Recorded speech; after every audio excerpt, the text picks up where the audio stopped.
Hello दोस्तों। सबसे पहले आपका ये दिमाग में आया होगा विचार कि CHSL का अभी कुछ ही दिनों में 14 तारीख को हमारा डिस्क्रिप्टिव है और फालतू में आप ये क्यों परेशान कर रहे हो हमें कि प्रेसी का आपने वीडियो अपलोड कर दिया। देखिए मैटर क्या उठा है।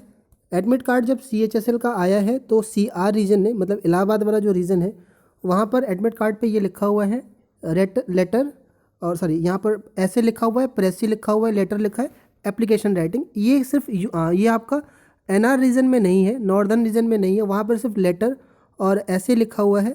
और इसी तरह से किसी एक रीजन का और किसी ने मेरे को एडमिट कार्ड भेजा है, उसमें अंग्रेजी में तो नहीं है लेकिन हिंदी में लिखा हुआ है संक्षेपण, है ना, स्लैश करके। और संक्षेपण का मतलब होता है प्रेसी। और हमने ये देखा है कि CGL 2019 का जो अभी डिस्क्रिप्टिव हुआ था उसमें आया था प्रेसी, संक्षेपण आया हुआ था, तो उसको लेके लोगों ने मैसेज किया, तो इसलिए मेरे को ये वीडियो बनाना पड़ा। कम से कम एक बार ऊपर ऊपर आप देख लीजिए, क्या पता वर्स्ट केस में आ गया तो कम से कम पता तो रहना चाहिए कि क्या है।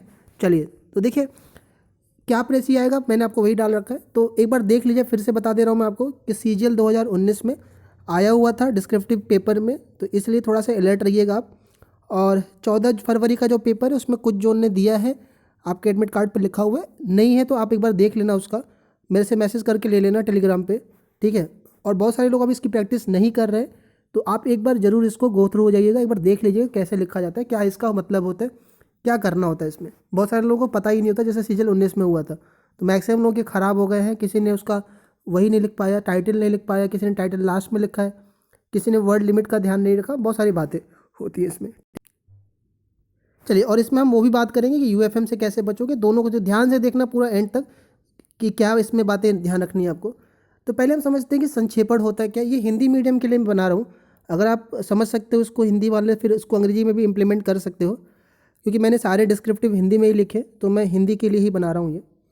देखिए संक्षेपण का मतलब होता है कि जैसे कोई आपको एक पैसेज दिया गया है या एक कोई विवरण दिया गया है, तो आपको उसमें जो कंटेंट लिखा हुआ है, जो उसमें बात लिखी हुई है, उसको छोटा करके लिखना होता है और क्रमबद्ध। देखो क्रमबद्ध मतलब होता है सीक्वेंस वाइज में, क्रोनोलॉजी ऑर्डर में, जो लाइन पहले लिखी हुई है उसका मतलब पहले होना चाहिए और उसी तरह से सो नीचे चलना चाहिए। ऐसा नहीं है कि लास्ट वाली बात का मतलब आपने पहले लिख दिया और पहले वाले का बाद में, तो क्रम से छोटा करके लिखना होता है और उसका जो मेन कंटेंट है वो आपका मिस नहीं होना चाहिए, इसी को कहा जाता है संक्षेपण, ठीक है।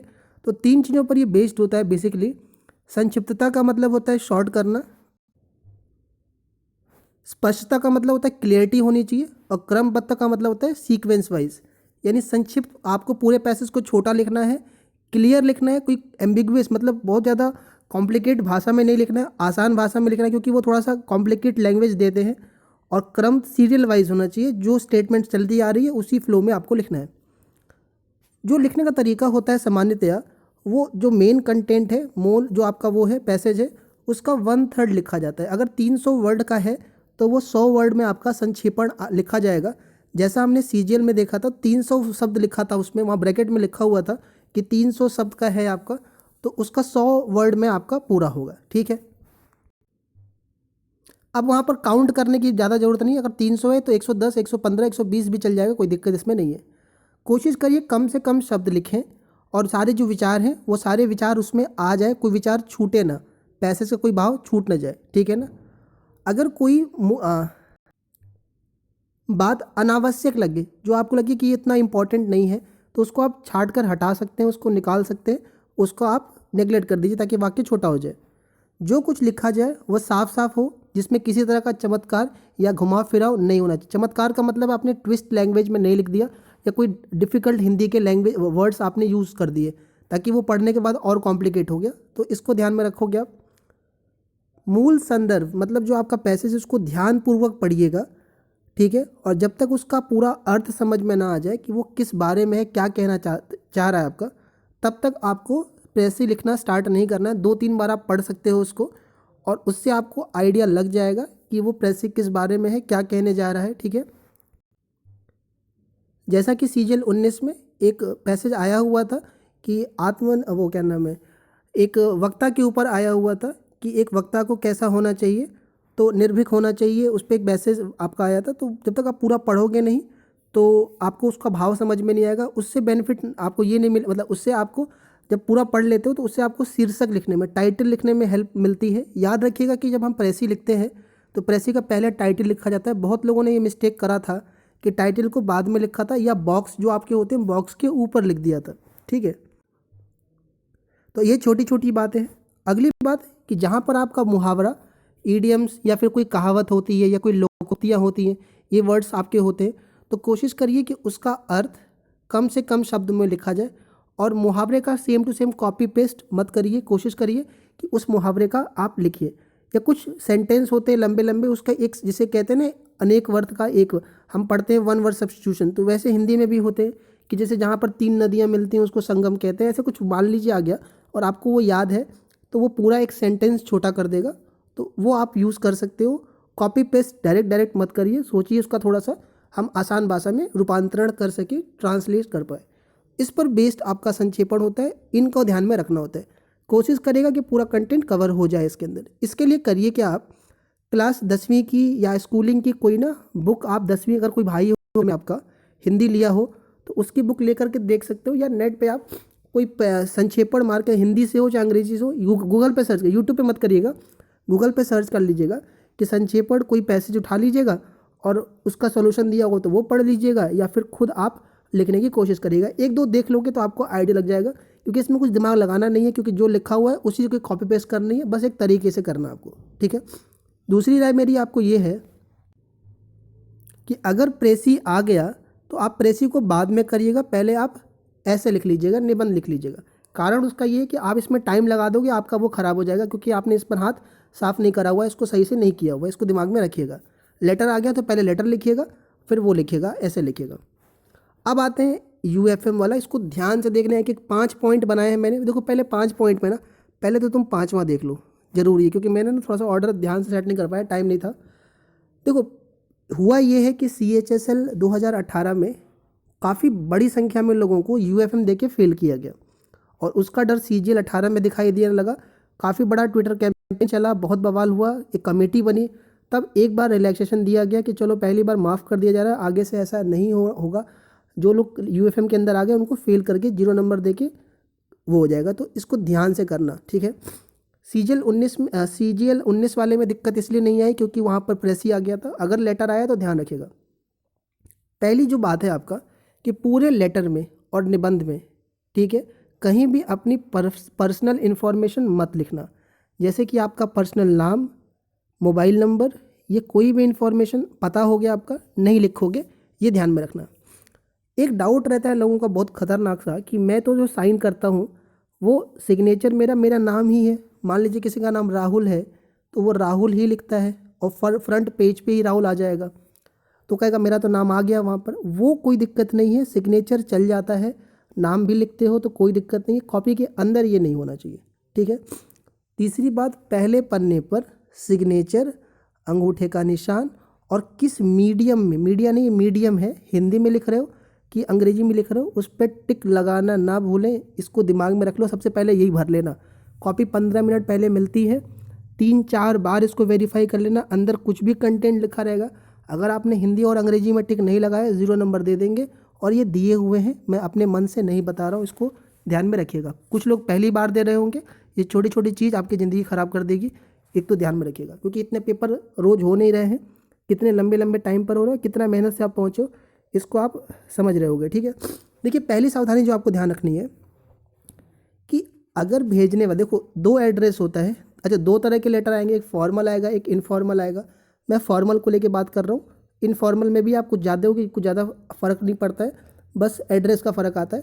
तो अगर मान लीजिए फॉर्मल लेटर आया और अगर आप मान लो अपना नाम और पता लिखने की बात आती है, तो अगर भेजने वाले का नाम नहीं दिया है कि कौन भेज रहा है तो उसको खाली छोड़ दो, क्योंकि फॉर्मल में स्टार्ट तो यही करते हो आप कि पहले पता लिखते हो आप, ठीक है, फिर किस शहर से हो, फिर पिन कोड लिखते हो, फिर दिनांक लिखते हो आप।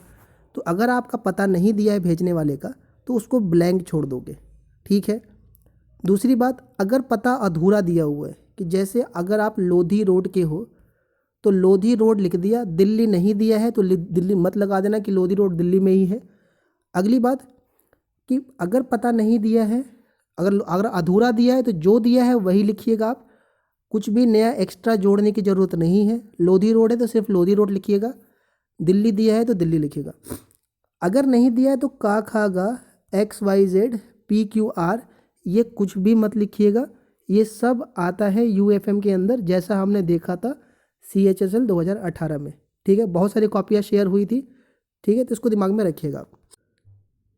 ये आपके आते हैं काल्पनिक नाम के अंदर। ठीक है, तो पहला चीज़ हो गया एड्रेस को लेकर के। दूसरा, देखिए ये जो आपका पॉइंट है ये बेसिकली है पिन कोड के लिए, वो मैंने दोबारा फिर से लिख दिया है, लेकिन ये है पिन कोड। देखो पिन कोड का ये रहता है कि जैसे मान लीजिए आपने दिल्ली लिखा है ना, और दिल्ली में पिन कोड नहीं दिया, तो पिन कोड में हम क्या करते हैं 1 लिख करके क्रॉस क्रॉस क्रॉस लगा देते हैं। इससे ये होता है कि हमें पिन कोड छुपा दिया हमने, और वो क्या पॉसिबिलिटी बनेगी, लोगों को नहीं पता कौन सा पिन कोड है। लेकिन आप ये भी मत लिखना, इस बात को दिमाग में रख लो, ये भी आ जाता है UFM के अंदर। ये पॉइंट पिन कोड को लेकर के भी है, क्योंकि सारा जो गंदगी मची है वो एड्रेस में ही होता है ये।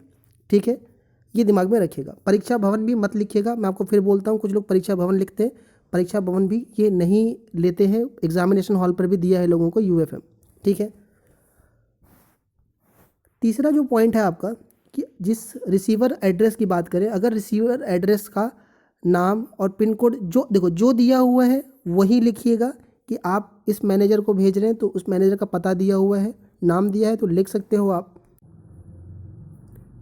एड्रेस उसका पूरा पूरा दिया है तो पूरा लिख सकते हो। अगर जितना दिया है आप उतना ही कंटेंट डालिएगा। अब लोग दिमाग इसमें लगा देते हैं कि जैसे मान लीजिए एक सवाल आया था, एक लेटर आया था आपका कि आप दिल्ली लोधी रोड के रहने वाले हो, आप किसी रेस्टोरेंट GD रेस्टोरेंट में खाना खाने गए। अब GD रोड रेस्टोरेंट में दिल्ली का नहीं था, सिर्फ GD रेस्टोरेंट था, तो लोगों ने उसमें भी नई दिल्ली जोड़ दिया है ना, क्योंकि अब दिल्ली में ही हम हैं तो दिल्ली में खाना खाने जाएंगे। लेकिन ये सब छोटी छोटी चीज़ें आपको UFM के अंदर डाल देगी। ठीक है, तो जो पता दिया है जो लिखा है वही लिखिए। अगर नहीं दिया है, मैं फिर बोल रहा हूँ आपको, तो आप उसको स्पेस ब्लैंक छोड़ दीजिएगा, पूरा करने की गलती मत करिएगा। ठीक है, और पिन कोड में भी यही करिएगा। पिन कोड आप ये मत लगाइएगा दिमाग कि आप दिल्ली भेज रहे हो तो दिल्ली का मान लो, अच्छा पहले वाले में पिन कोड दिया हुआ है कि आप इस पते पर हो, आपका पिन कोड ये है, और दिल्ली में नगर निगम को भेजो तो वहाँ का पिन कोड नहीं दिया, तो आपने वो भी शुरू कर दिया उसी से। मत करिएगा ऐसा कुछ, छोड़ दीजिएगा ब्लैंक, वहाँ पर ऐसे ही स्टेप रहने दिए। तो ये सबसे ज़्यादा दिक्कत एड्रेस सेंडर और रिसीवर एड्रेस के ही गलती की वजह से होता है। अब आते हैं अगला पॉइंट आपको कर देगा UFM के अंदर, तो वो होता है कि जब आप लेटर लिखते हो तो कुछ वर्ड्स बीच में आते हैं, जैसे कि आप जैसे छोटे भाई छोटे बहन को लिख रहे हो, तो 2018 में CHSL में छोटी लिखने पर UFM दे दिया था, अनुज लिखने पर भी दे दिया था, अग्रज लिखने पर भी दे दिया था। अग्रज तो नहीं, अनुज और छोटी पर, और उन्होंने बोला था ये सब एक काल्पनिक नाम है और इसको हम UFM के अंदर मानेंगे, और इसके थ्रू उन्होंने 0 दिया था। उस लड़के की वीडियो भी वायरल हुई थी जब वो गया था हेडक्वार्टर में, तो उससे ये कहा गया था। फिर कमेटी बनी थी तो फिर ये उसका पास कर दिया गया था बाद में। ठीक है, अगर लेटर में छोटे भाई का नाम दिया हुआ है कि आपके छोटे भाई का ये नाम है, तो उस नाम को लिख सकते हो, उसमें कोई परहेज नहीं है। ठीक है, और जो भी आप लिखोगे तो उसको ध्यान से रखिएगा। एक चीज़ और है कि मान लीजिए गलती से आपने लिख दिया और आपको वो मिस्टेक मालूम चल गई, या आप दोबारा जब पढ़ते हो तो कोशिश करिएगा हमेशा कि वो चीज़ जो गलत हो गई उसको ऐसा कट करें ताकि वो दिखाई ना दे।